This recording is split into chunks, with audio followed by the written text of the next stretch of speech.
wide as the eye could see.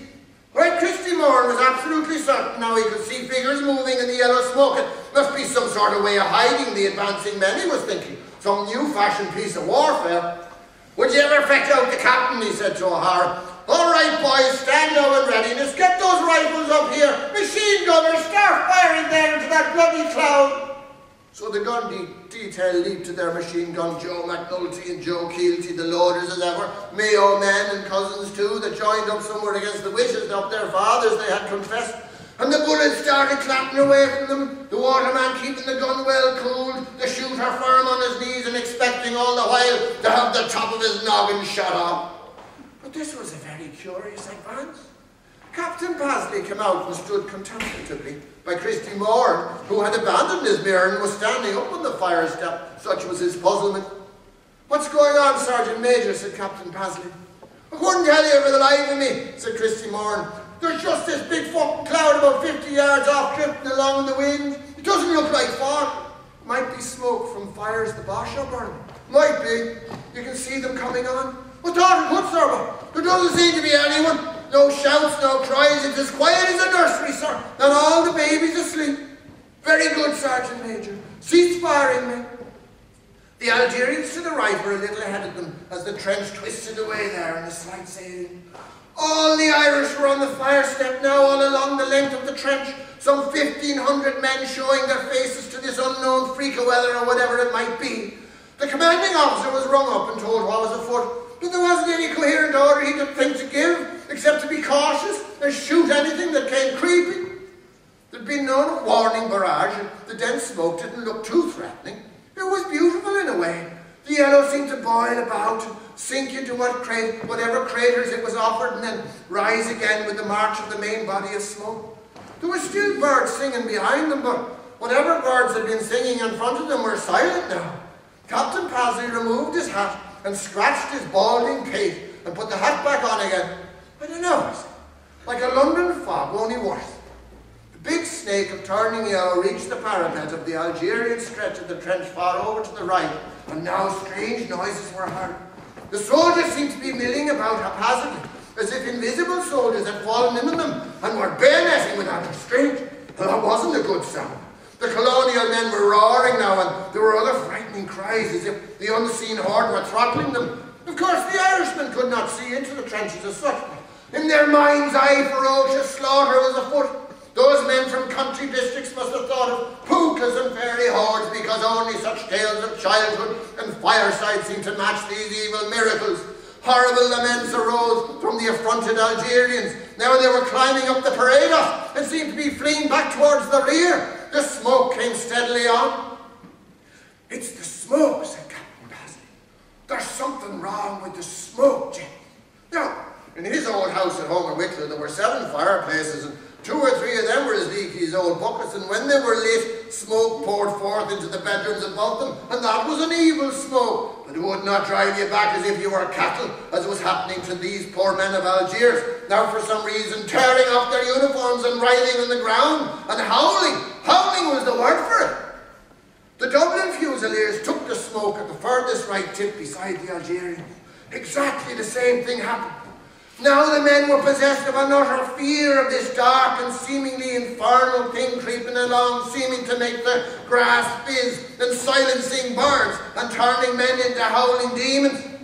On instinct, the men pushed down along the trench, as anyone would do in the same circumstance, crowding into the next stretch suddenly, so that the men there, for a moment, thought they were being attacked from the turn of the trench. These men in turn were panicked and poured on into the next section, and because the line of the trench was at only the slightest of angles to the line of the smoke, they had to move proportionately faster to keep ahead of it. Soon the 3rd and 4th stretches were in a hopeless tangle, and the smoke poured in upon them. In the sudden yellowy darkness, awful sounds sprang up, like a harvest of hopeless cries. O'Hara started to scramble up the parados behind, and it was only Christy Moran's bark that made him stop. The Sergeant Major looked to the Captain. Captain Pasley's face had turned the colour of a sliced potato. There was the same bloom on it also of damp. I need to ring headquarters and ask them what to do. What is this hellish thing? No time for that, sir, said the Sergeant Major. Can I let the men fall back, sir? I have no earthly orders for such a thing, said Captain Pasley. asking. We are to hold this position. That's all there is to it. No one holding them against that smoke. That's to fall back to the reserve trenches anyhow. There's something deathly and wrong. But before such a sensible conversation could continue, the smoke was slipping down the parapet about a dozen yards ahead, itself like dozens and dozens of slithering fingers. And there was a stench so foul that Willie Dunn gripped his stomach. Joe McNulty came tumbling down from his emplacement, gripping his Mayo throat like a dog done in by poison meant for rats. Get that fuck out, said Christy Moore. All right, said the captain. I'll hold the fort here, Sergeant Major. You will and your fucks are begging your friend pardon. Come on. Willie Dunn and his comrades scaled the parade us, and everyone started to stumble back across the broken ground. It was astonishing to be up, out of the trench, and going along at the level of normal things. Ghosts of soldiers plummeted out of the smoke up to the right and tottered screaming along, falling to their knees, their hands around their throats, like those funny men in the music halls that would pretend to be being strangled. It was their own hands at their necks doing the throttling. No, there was no question of order or retreat. The soldiers that had not had a dance with the smoke just went tearing away towards what they hoped was safety. After some hundreds of yards, they reached one of the advanced batteries, who without a word caught the horror in their faces and began to shout and pull and jostle to try to get up the horses quickly to bring off the guns, for it would be a fearsome disaster to let guns be captured. But it was all aspiration when the scores and scores of suffering men were beheld, staggering towards them like an insane enemy. The artillerymen scarpered too. There was nothing else to be done. Anyone that lingered tasted the smoke, felt the sharp tines in his throat, raking and gashing, and he was undone. Now and then, miraculously, a man seemed to run unscathed from the gloom, running all the faster for his escape. Rifles were scattered now across the pounded fields, as if some proper battle were being fought after all. Willie Dunn ran with the rest. There was a bottleneck ahead where the ground had been fought over a few weeks back, and the men had to get up on a rough road to make any progress at all. This, of course, engendered the wild fear of being prevented from escaping at all.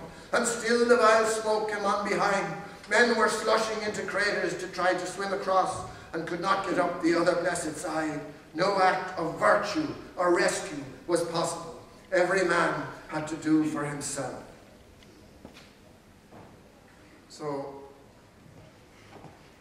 that it seemed to me part of the responsibility of doing a book like that, to try, in as much as you had the power to do it, according to your own lights, to show what these people went through, so that when people were content to call them traitors or renegades or ignorant or even heroes, they'd have some idea what sort of people they were talking about. This is a little bit further on in the book, and Willie is doing a very important thing for a soldier. He's coming home on leave, on furlough.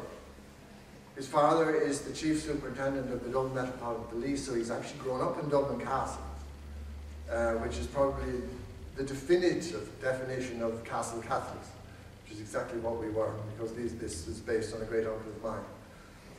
But that's nothing to him, politics or even the war now. The thing is to get home to the place where his father is, and where his little sister Dolly is, and Maud and Annie, his older sisters, and just get in there. He hasn't had a chance to wash himself on the journey back from France, Belgium, so he's filthy dirty. His uniform's filthy, he's covered in lice and God knows what else, and that's the condition he's arrived home in.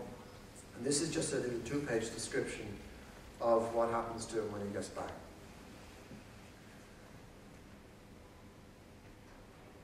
And this father, a couple of people very kindly remembered The Steward of Christendom, which was a play of mine about 15 years ago with Donald McCann. And this is the same man here, in his heyday, as you might say. Now his father came up from the yards with little Dolly led by the hand. And Dolly broke from her father's grip and came running without a word to Willie and hugged his dirty legs. Willie stroked her head gingerly, adoringly. She was adding her happy tears to the soiled uniform. "There you are, Dolly," said Willie. "There you are, at last." "Oh, Willie, Willie," said his father, all the great height of him and the wide waistband straining as ever.